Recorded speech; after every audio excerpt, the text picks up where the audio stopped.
नमस्ते दोस्तों, क्या आपने कभी सोचा है कि जिंदगी में बहुत बार हम अपने आप को दूसरों की नकारात्मक बातें, पुराने अनुभव और खुद के डर से जला लेते हैं। आज मैं आपको भगवान बुद्ध की एक ऐसी कहानी सुनाने जा रहा हूँ जो आपको आसान शब्दों में समझाएगी कि कैसे जली हुई मिट्टी बनकर जीवन को नुकसान पहुंचाना बंद करें और फिर से नई शुरुआत करें। तो चलिए ध्यान से सुनते हैं आज इस कहानी को। बहुत समय पहले की बात है। एक गांव में एक छोटे से किसान की बहू रहती थी। उसका नाम था सीता। सीता मेहनती तो बहुत थी, परंतु उसके दिल में बहुत गुस्सा और दुख था। सीता के घर में हर दिन विवाद होते रहते थे।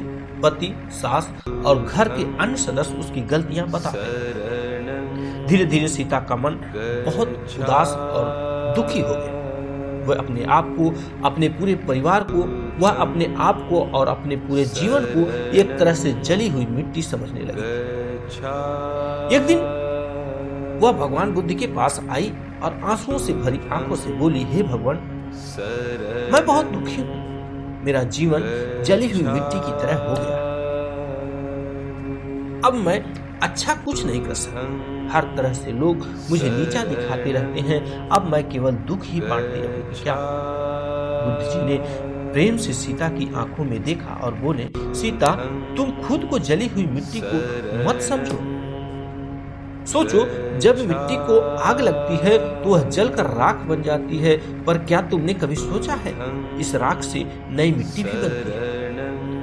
जिस मिट्टी में आग लगती है वह कमजोर नहीं होती, बल्कि वह और मजबूत हो जाती है। सीता, हर दुख, हर बुरा अनुभव तुम्हें कमजोर नहीं बनाता। यह केवल तुम्हारी सोच है जो तुम्हें जली हुई मिट्टी बना देती है। यदि तुम चाहो तो अपने मन की आग बुझाकर फिर से नई मिट्टी की तरह फलने फूलने लगोगे। बस जरूरत है खुद पर विश्वास रखने की, नकारात्मक सोच को छोड़ने की और हर दिन एक नई शुरुआत करने की। सीता ने ध्यान से सुना। उसके चेहरे पर धीरे धीरे मुस्कान आने लगी। उसने भगवान बुद्ध से प्रण लिया कि अब से मैं अपने मन में गुस्सा, नकारात्मकता और दुख की आग नहीं निकालूंगी। मैं हर दिन उसने भगवान बुद्ध से प्रण लिया कि अब से मैं अपने मन से गुस्सा, नकारात्मकता और दुख की आग निकाल फेंकूंगी। मैं हर दिन अपने आप को बेहतर बनाऊंगी। मैं नई मिट्टी की तरह अपने जीवन को निखारूंगी। बुद्ध जी ने मुस्कुराया। बुद्ध जी ने मुस्कान के साथ समझाया, याद रखो, दुख और गलत सोच तुम्हें कभी कमजोर नहीं बनाती।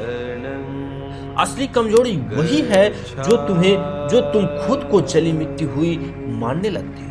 असली कमजोरी वही है जब तुम खुद को जली हुई मिट्टी मानने लगते हो। हर दिन एक नया अवसर है।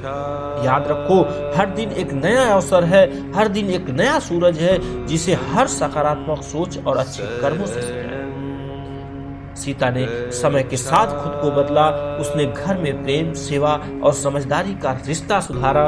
उसका जीवन धीरे धीरे फिर से खुशहाल बना। दोस्तों, अगर आप भी अपने अंदर की नकारात्मकता को जलाकर छोड़ना चाहते हैं तो बस आइए एक कदम और आगे बढ़ाइए। अपने आप पर विश्वास रखिए। हर दिन कुछ नया बेहतर बनाइए। याद रखिए, जली हुई मिट्टी फिर से उपजाऊ मिट्टी बन सकती है। दोस्तों, आपको यह कहानी कैसी लगी कमेंट करके जरूर बताइएगा। अच्छी लगी हो तो अपने मित्रों और परिवार के साथ शेयर जरूर करें। याद रखें, अपनी नकारात्मक सोच को छोड़िए, सकारात्मक बनिए और अपने जीवन को सफल बनाइए। बोलो नमो बुद्धाय।